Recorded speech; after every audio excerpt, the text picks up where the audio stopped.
berkasa, sanggup bangkitkan pengharapanku.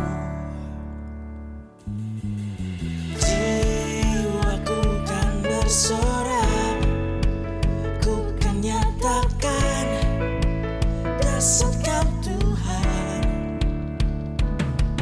dan berkatalah atasku.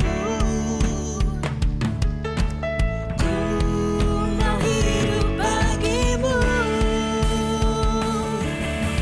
Tuhan Kau berkasa, setia selamanya, bangkit rohku dan imanku. Tuhan Kau berkasa, percaya selamanya, kehendak-Mu sempurna bagiku.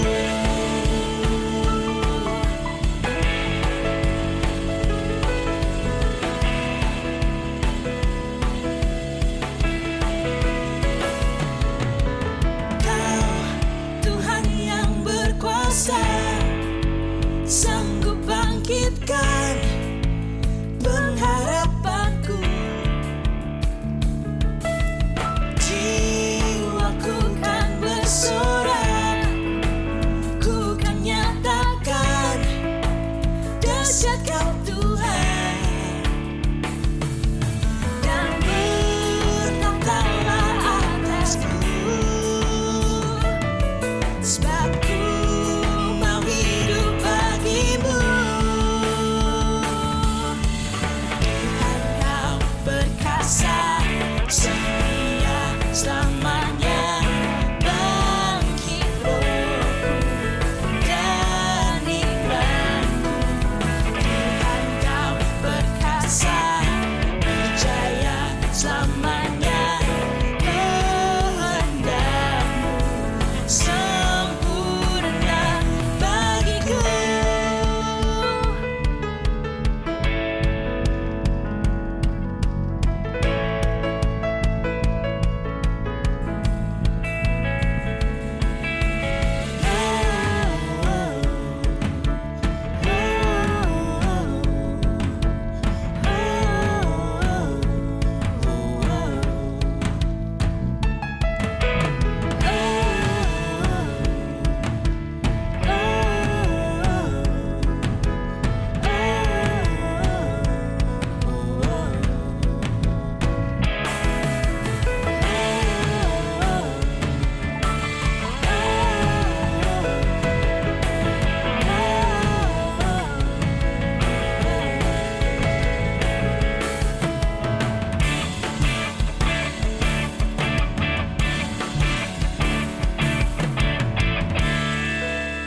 Tuhan Kau berkasa, setia selamanya, bangkit rohku dan imanku.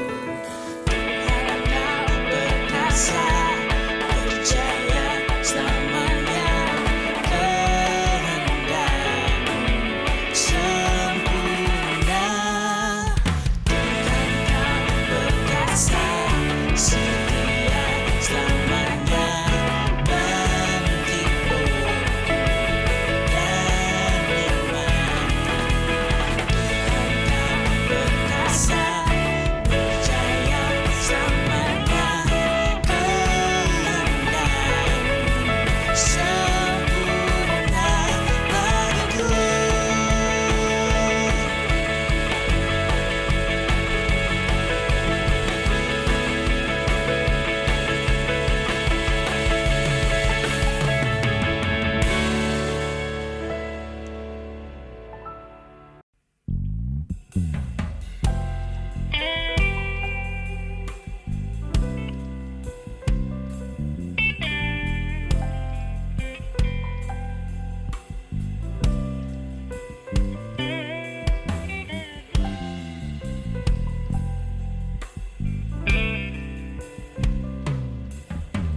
Kemanakah aku dapat pergi, menjauhi roh-Mu yang suci kau sahabat,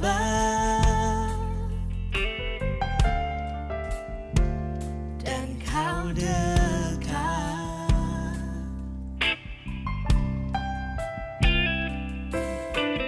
Bahkan seluruh pengabdianku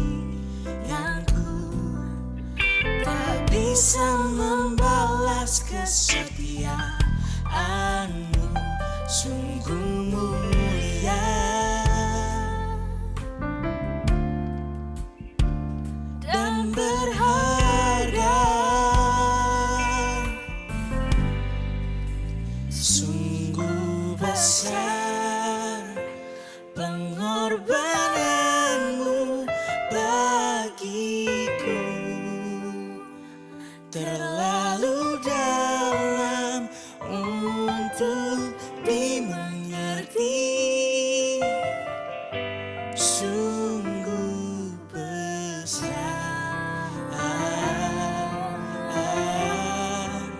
dan sungguh indah yang kau pikirkan tentangku, tak terselami bagiku. Sungguh indah.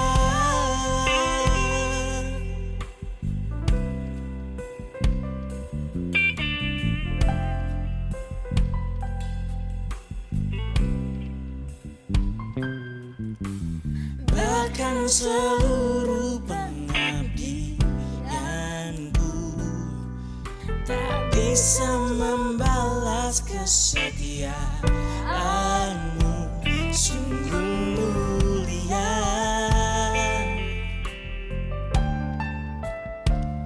dan berharga. Sungguh besar pengorbananmu bagiku, terlalu dalam untuk dimengerti. Sungguh besar dan sungguh indah yang kau pikirkan tentangku,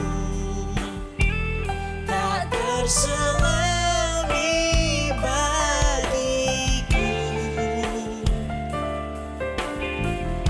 Sungguh indah,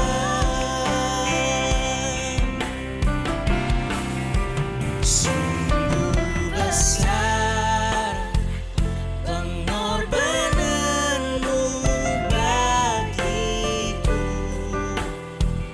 terlalu dalam untuk dimengerti. Sungguh besar dan sungguh indah yang kau pikirkan tentangku, tak terselami bagiku. Sungguh indah, sungguh indah, sungguh indah.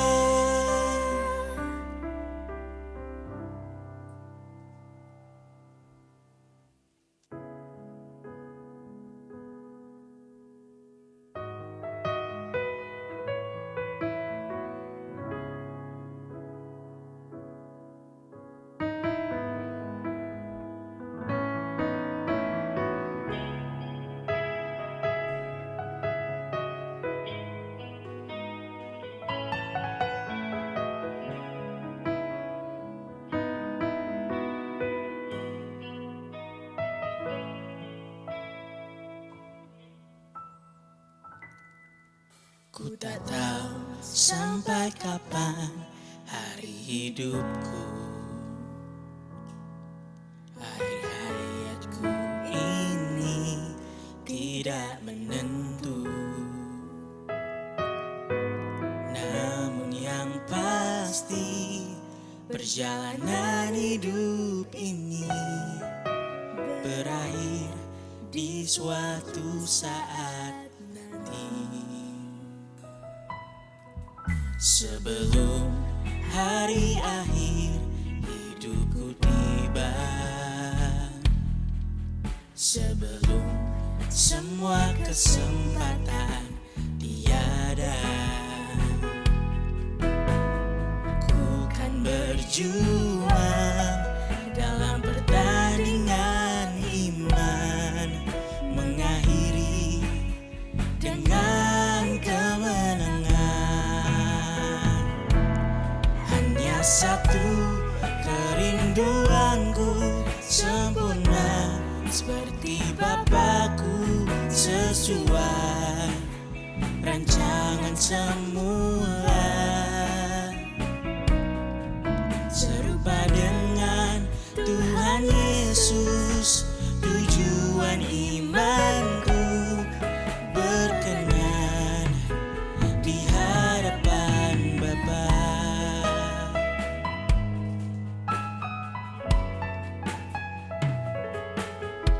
Ku tak tahu sampai kapan akhir hidupku,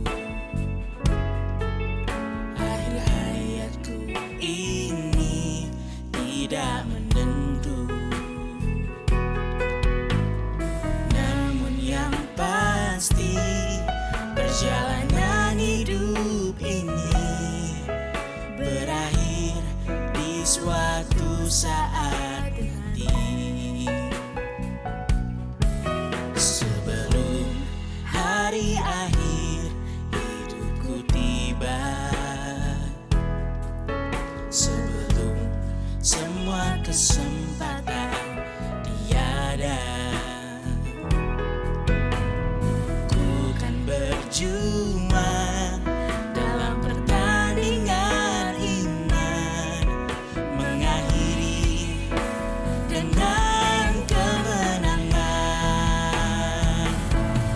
Hanya satu kerinduanku, sempurna seperti Bapakku, sesuai rancangan semula, serupa dengan Tuhan Yesus. Tujuan imanku berkenan di hadapan Bapa.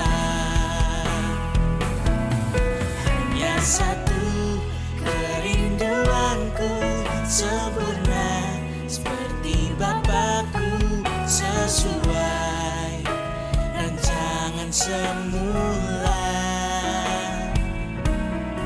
serupa dengan Tuhan Yesus. Tujuan imanku berkenan di hadapan Bapa, serupa dengan Tuhan Yesus. Tujuan imanku berkenan di hadapan Bapa, serupa dengan Tuhan Yesus. Tujuan imanku berkenan di hadapan Bapa.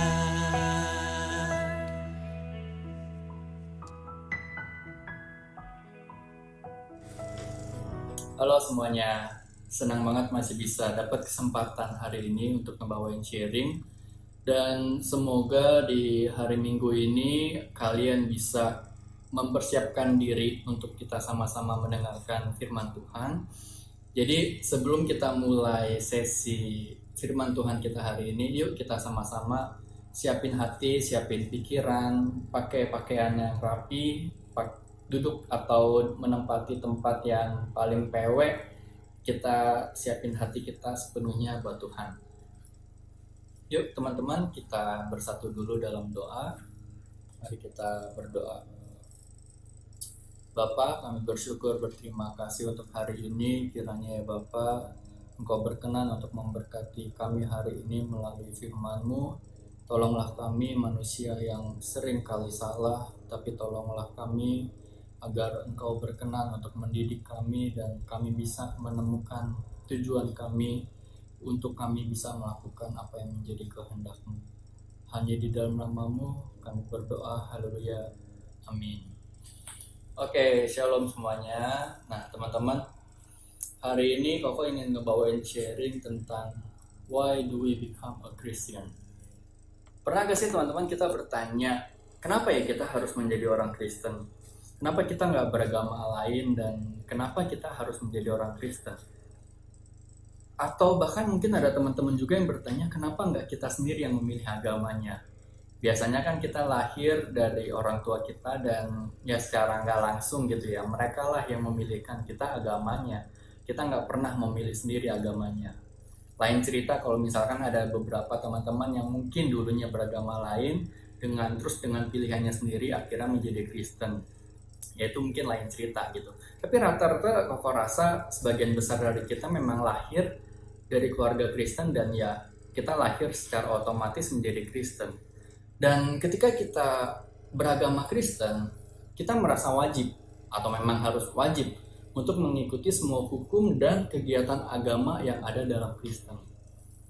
Dan jujur aja mungkin kadang-kadang ketika kita ngelakuin kegiatan agama tersebut, mungkin ada yang dasarnya motivasinya supaya kita nggak berdosa. Dan ujung-ujungnya ketika kita ngelakuin kegiatan agama tersebut, kayak contohnya sekarang, dengerin firman Tuhan atau pergi ke gereja, bernyanyi, memuji Tuhan atau berdoa dan semuanya gitu ya yang teman-teman bisa pikirin. Kadang-kadang kita ngelakuin itu sebagai kegiatan formalitas teman-teman. Kita ngelakuin itu sebagai bentuk kayak istilahnya, ya gue agama Kristen udah sepantasnya gue ngelakuin hal-hal kayak gitu. Tapi mungkin kita nggak pernah ngerti nih teman-teman, apa sih tujuannya dan kenapa sih kita harus ngelakuin itu.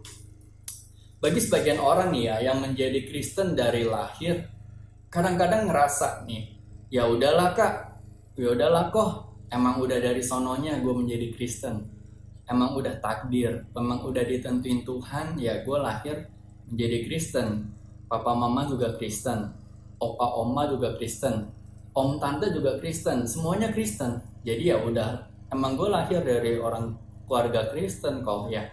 Jadi otomatis gue juga lahir sebagai Kristen.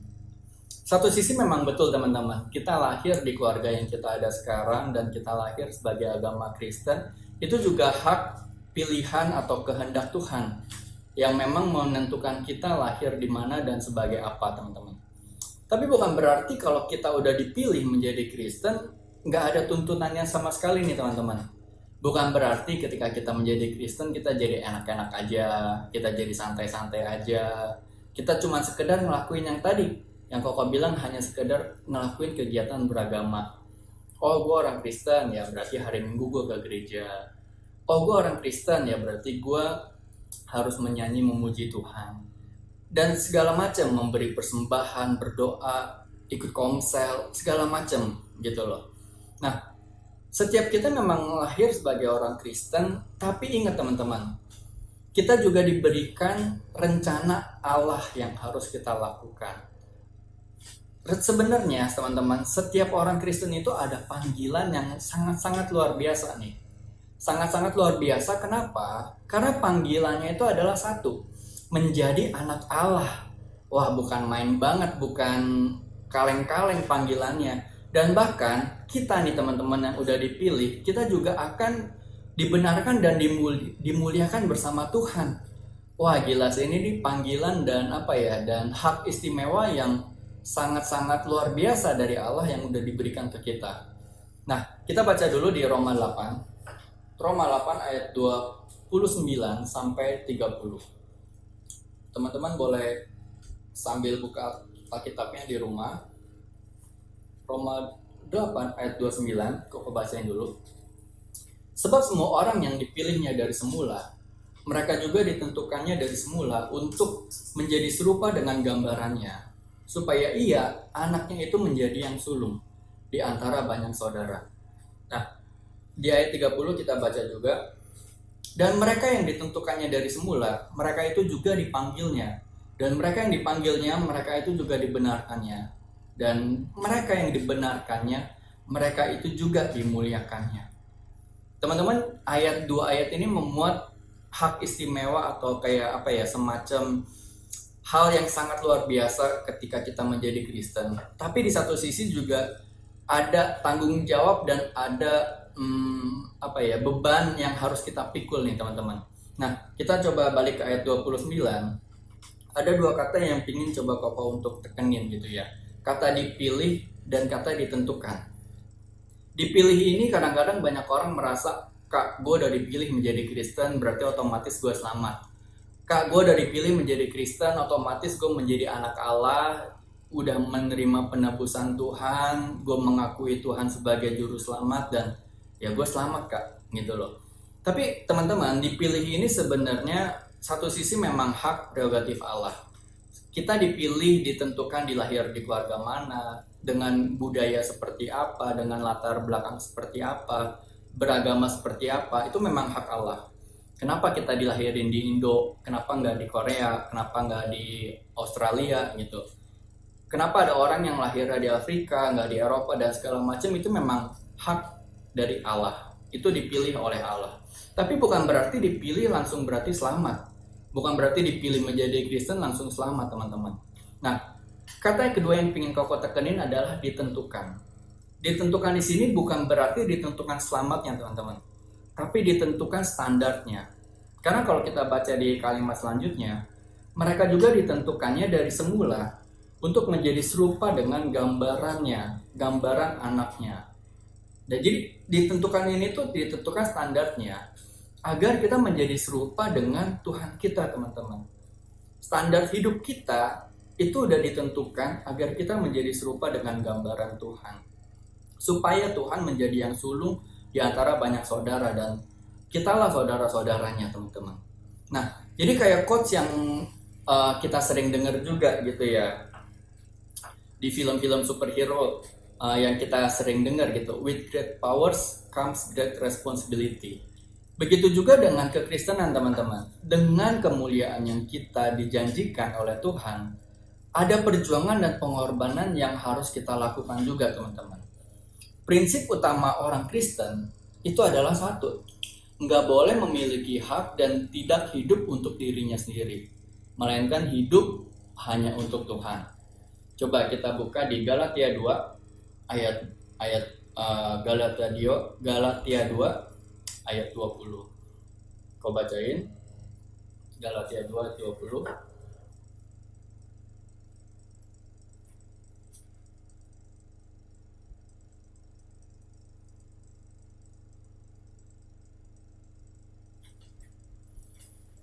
Galatia 2 ayat 20. Namun aku hidup tetapi bukan lagi aku sendiri yang hidup, melainkan Kristus yang hidup di dalam aku.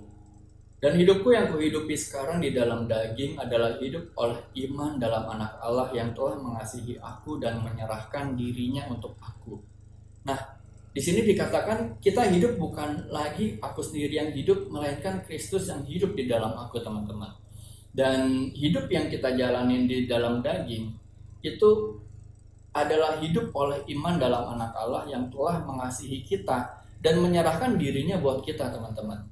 Jadi memang kita adalah umat tebusan dan yang memang udah sepantasnya hidup kita adalah untuk Tuhan, bukan untuk diri kita sendiri. Segala yang kita punya, segala yang kita cita-citakan, segala yang kita ingini itu harus demi untuk Tuhan dan sesuai dengan kehendak Tuhan. Karena mereka yang hidup, yang percaya oleh Tuhan, yang percaya dengan Tuhan, wajib hidup sama seperti Tuhan hidup teman-teman. Nah, jadi penting banget buat kita tahu prinsip ini supaya kita nggak hanya sekedar menjalankan kekristenan, hanya sekedar beragama, tapi kita bisa menjalankan kekristenan benar-benar memiliki hubungan yang benar dengan Tuhan. 1 Yohanes 2 ayat 6 mengatakan, barang siapa mengatakan bahwa ia ada di dalam Dia, ia wajib hidup sama seperti Kristus telah hidup. Artinya, teman-teman, kita harus berbeda dari dunia ini. Kita tidak boleh lagi hidup wajar, dan kita harus belajar untuk meninggalkan dosa, karena mereka yang menjadi milik Allah udah nggak boleh lagi berbuat dosa.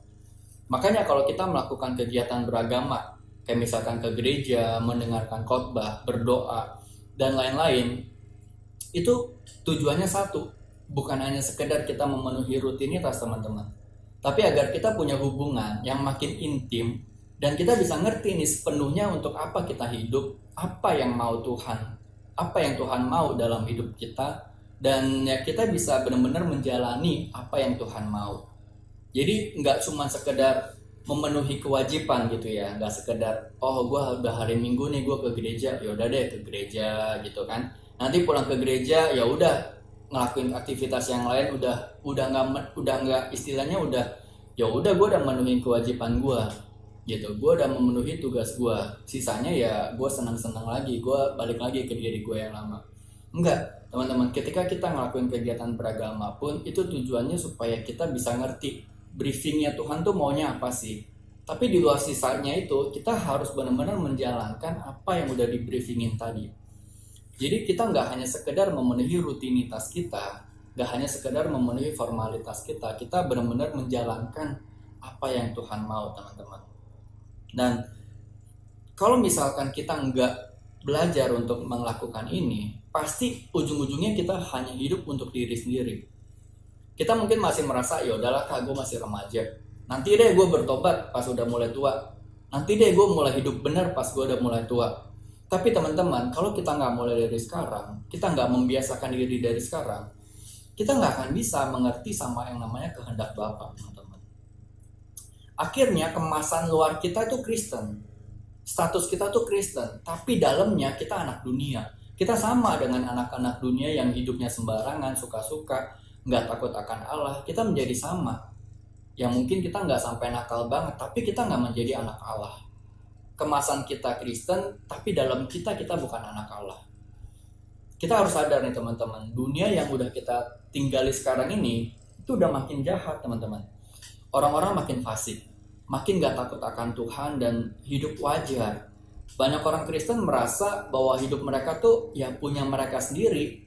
Mereka gak suka mencari Tuhan, dan mereka hanya mencari Tuhan kalau ada butuhnya. Sama kayak film Nobita gitu kan, Doraemon. Nobita ke Doraemon cari kalau ada perlunya doang. Tapi orang-orang yang istilahnya tidak takut akan Tuhan, yang hidupnya hanya untuk diri sendiri, mereka berasa berhak untuk melakukan apapun yang mereka mau. Mulai dari ngomong kasar, ngomong jorok, pacarannya nggak bener, bohong, emosian, ngelawan orang tua, males, dan lain-lain. Karena mereka merasa ya, this is my life gitu, itu prinsip hidup mereka. Mereka merasa nggak ada yang boleh ngatur. Nggak boleh ada yang ngatur orang tua, guru, teman, saudara, bahkan Tuhan sendiri. Dan selama hidup, mumpung masih muda, mereka hanya berpikir, ya udah sih bandel-bandel aja, santai-santai aja, senang-senang dulu aja gitu. Dan mereka nggak akan pernah ngerti kalau misalkan kematian itu bisa datang kapan aja. Gak hanya menunggu usia tua atau sakit baru meninggal. Dan bahkan yang lebih pentingnya lagi, mereka nggak akan bisa menghayati kalau Tuhan bisa datang kapan aja, teman-teman. Nah, kita jangan jadi hidup seperti orang-orang seperti itu. Orang yang hidupnya kayak tadi pasti nggak akan siap ketika meninggal dunia atau ketika Tuhan datang. Dan orang yang hidupnya tidak takut akan Tuhan pasti akan ditolak oleh Tuhan. Sama seperti perumpamaan gadis yang bijaksana dan gadis yang bodoh. Kita harus menjadi seperti gadis yang bijaksana yang berkemas-kemas menunggu tuannya datang, dan ketika tuannya datang kita siap karena kita udah berkemas-kemas, teman-teman. Jadi teman-teman, kita adalah orang-orang pilihan Allah yang karena kehendaknya kita menjadi Kristen. Kita diberikan janji untuk dimuliakan bersama Tuhan, dan kita bisa sama-sama dengan Tuhan di kerajaannya. Kita harus ngerti betapa istimewanya dan luar biasanya menjadi Kristen. Karena cuma orang Kristen yang mengerti Allah yang benar, yang mengenal Allah yang benar. Kita diberikan Roh Kudus. Kita mengenal Injil, kita dididik langsung oleh Bapa lewat segala peristiwa, dan kita diberikan hak. untuk menjadi anggota keluarga kerajaan Allah, teman-teman. Hal yang sangat luar biasa yang melebihi semua janji yang bisa diberikan manusia. Tapi ingat, di mana ada reward, di situ pasti ada tanggung jawab.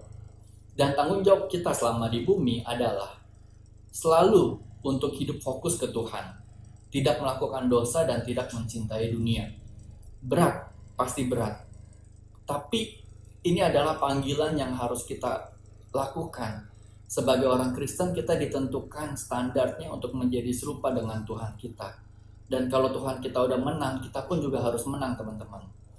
Panggilan utama kita adalah menjadi corpus delicti.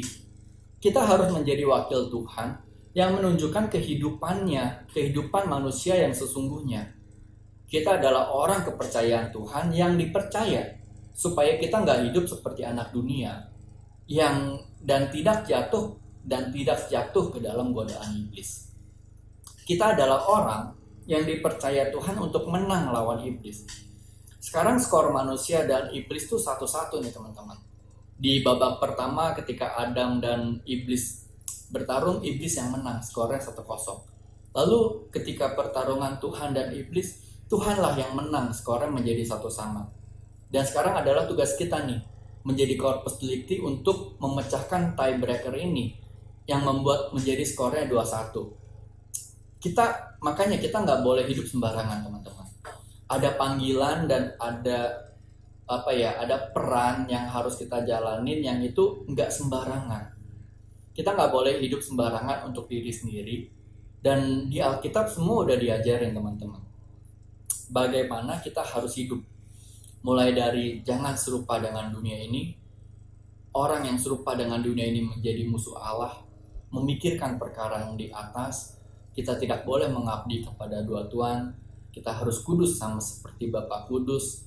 Dan lain-lain, masih banyak lagi pengajaran-pengajaran yang harus kita ikuti, teman-teman. Koko tahu dalam prosesnya pasti jatuh bangun. Gak mungkin selalu lancar, gak mungkin selalu mulus, pasti ada jatuh bangunnya. Tapi jangan merasa terintimidasi dengan rasa bersalah yang salah. Tetap semangat, jangan sampai patah semangat. Jangan merasa udah gak bisa bertobat lagi, atau bahkan malu untuk berdoa dan ketemu Tuhan karena kita habis melakukan dosa. Itu pasti ada perasaan bersalah, tapi jangan sampai mengintimidasi akhirnya kita jadi jauh dari Tuhan. Tuhan Maha Pengampun, kita harus percaya itu. Kadang-kadang diri kita sendirilah yang tidak mengampuni diri kita. Tuhan Maha Pengampun, selama kita mau bertobat dan berubah, Ia pasti menerima kita dan mendidik kita. Ia memaafkan kita.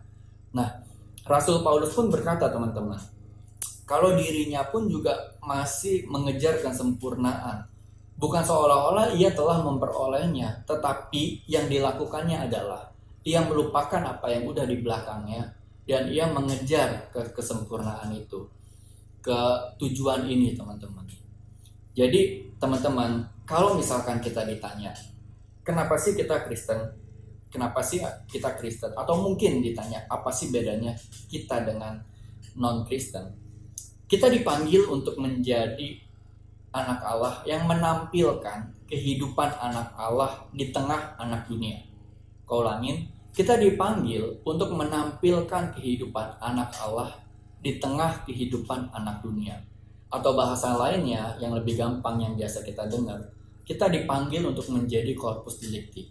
Dan ini adalah jawaban dari why do we become a Christian. Amin. Mari kita bersatu dalam doa. Bapa, kami bersyukur untuk firman-Mu hari ini. Kami bersyukur untuk nasihat dan didikan-Mu. Ajarlah kami untuk menjalankan peran dan tanggung jawab kami selama di bumi, agar kami boleh menjadi anak-anak-Mu dan boleh menjadi corpus delicti, agar Bapa, janji-Mu yang Kau berikan kepada kami boleh tergenapi dan kami boleh dimuliakan bersama dengan Engkau. Terima kasih ya Bapa, berkatilah setiap daripada kami yang telah mendengarkan. Kiranya Bapa, kasih sayang-Mu, hikmat, kebijaksanaan-Mu, tuntunan dan pimpinan-Mu, perlindungan dan penyertaan-Mu boleh melindungi setiap daripada kami. Hanya di dalam nama-Mu kami berdoa. Haleluya. Amin.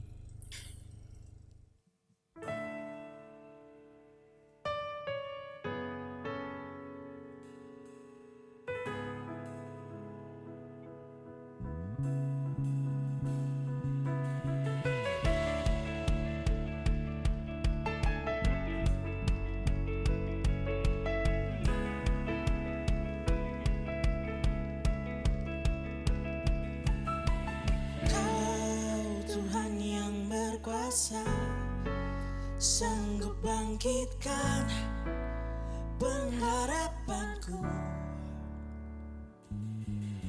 Jiwaku kan bersorak, ku kan nyatakan dasar Kau Tuhan, dan berkatalah atasku. Ku mau hidup bagimu. Tuhan Kau perkasa, setia selamanya, bangkit rohku dan imanku. Tuhan Kau perkasa, percaya selamanya, kehendak-Mu sempurna bagiku.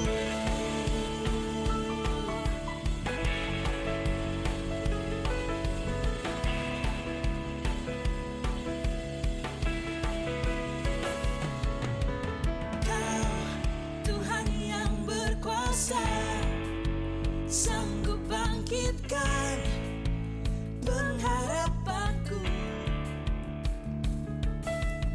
Jiwaku kan bersorak, ku kan nyatakan dahsyat Kau Tuhan, dan berkatalah atasku. Sebab ku mau hidup bagimu. Tuhan Kau perkasa, setia selamanya, bangkit rohku dan imanku. Tuhan Kau perkasa, percaya selamanya, kehendak-Mu sempurna bagiku.